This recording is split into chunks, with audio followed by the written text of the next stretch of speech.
ስለዚህ የቀደሙ ቪዲዮ እንግዲህ ስለ ብሎክቼን 3 አትሪቢዩቶችን በደንብ ተወያይተናል። አሁን ደግሞ እስቲ ሶስቱን ኢን ዲቴል እናያቸው። ስፔሻሊ ዲሴንትራላይዜሽን የሚባለው ማለት ነው።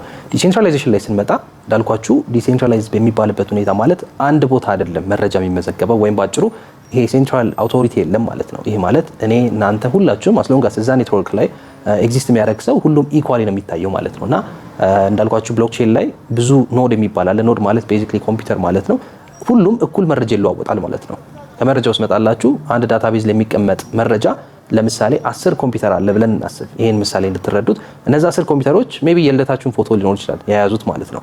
ግን 10 ኮምፒውተር ላይ የተቀመጠው 10ሩም ኢኳል እና ይሄ ተመሳሳይ መረጃ ነው የያዙት እንበል የልደት ፎቶአችሁ ማለት ነው። በዚህ ኬስ ያ መረጃ ለሴ አምስቱ በሆነ ወይ ሜሞሪያቸው ረስተው ሊሆን ይችላል፣ ፎርማት ተደርገው ሊሆን ይችላል፣ ጠፉ እንበል።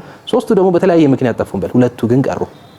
መረጃችሁ ስቲል ኤግዚስት ያደርጋል አይደል? ለምን? ሁለቱም ጋር ስለሆነ ማለት ነው። ስለዚህ እነዚህን ነገር ማለት ነው ብሎክቼንን ግን አስቡት። አሁን 10 ኮምፒውተር አይደል የተባለው ከ10 በላይ 100,000 እና ከዛ በላይ የሆኑ ኢኳል ኔትወርኮች ሁሉም ተሰብስበው አንድ ቦታ አንድ መረጃ በየሰከንዱ አፕዴት ይደረጋሉ ማለት ነው። ይሄ ነው ዲሴንትራላይዜሽን። ለዛ ነው ቢትኮይን ወይም የተለያዩ ክሪፕቶከረንሲዎችን ስናይ አንድ መረጃ ማይጠፋበት ማለት ነው። ምክንያቱም 10 ኮምፒውተር ቢጠፋ ሌላ 10 አለ። ራሽያ ውስጥ ለምሳሌ አሁን ኤግዚስት የሚያደርግ የቢትኮይን ኖድ ምሳሌ ነው የምላችሁ ሙሉ ለሙሉ ራሽያ ባን ብታረግና ኖዱ ቢቆም አሜሪካ ውስጥ ያለ ኤግዚስት ያደርጋል። አሜሪካ ራሽያ ሁሉም ቢያቆሙ ኢትዮጵያ ውስጥ ያለችው የቢትኮይን ሃሽ ሬት እንግዲህ 3% ኢትዮጵያ ውስጥ ነው የሚገኘው። የኢትዮጵያ ኤግዚስተንስ ካደረገ ድረስ ኔትወርክ ይቀጥላል ማለት ነው። ያ ነው ቤሲሱ ዲሴንትራላይዜሽን ማለት ነው። በሁለተኛ ደረጃ ደግሞ የሚገኘው ምንድነው? ኢሚዩታቢሊቲ ነው። ኢሚዩታቢሊቲ ሲባል ልክ እንደ ስሙ የሚያሳየው አንድ መረጃ ብሎክቼን ላይ ከተመዘገበ መለወጥ አይቻልም ማለት ነው። ይህ ማለት እንዴት ነው? አንድ ፋይል ወይም ትራንስፈር ካደረጋችሁ በኋላ ሪቨርት ማድረግ አትችሉም። ለምንድነው ይሄ ማይቻለው ብላችሁ ልጠይቁት ትችላላችሁ። ምክንያቱም እኛ የለመድነው ሴንትራላይዝ ሲስተሞች ለምሳሌ ባንክ ላይ ትራንዛክሽኑ ላይ ሪቨርት ይደረግ ታያላችሁ።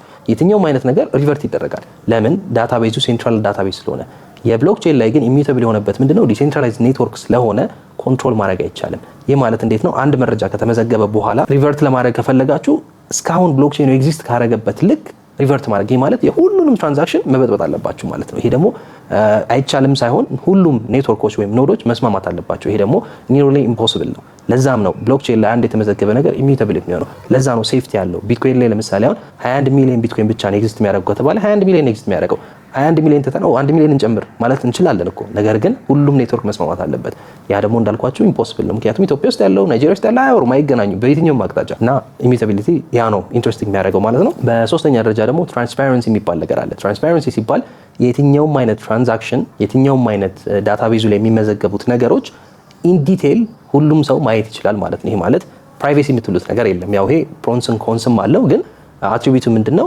እኔ የዛሬ 10 ዓመት የላኩትን ትራንዛክሽን እናንተ ማየት ይችላላችሁ ማለት ነው። ምን ያህል ብር እንደላኩ፣ መቼ እንደላኩ ሁሉ ነገር ይታያል ማለት ነው። አሁን በብር ኬዝ አወራን እንጂ ሌላም ነገሮች ፋይሎችም ይታያሉ። ሁሉም ፐብሊክ ስለሆነ ማለት ስፔሻሊ ፐብሊክ ብሎክቼን ላይ ማለት ነውና እነዚህ ሶስቱ አትሪቢዩት ናቸው ክሪፕቶከረንሲን የተለየ የሚያደርጋቸውና the future ተብሎ የሚጠሩበት ማለት ነው። ግን እናንተስ ምን ትላላችሁ? የትኛው አትሪቢዩት ነው የተመቻችሁ? ከታች ኮሜንት አሳውቁን። ዴይ 14 ላይ እንግዲህ እንዳትቀሩ።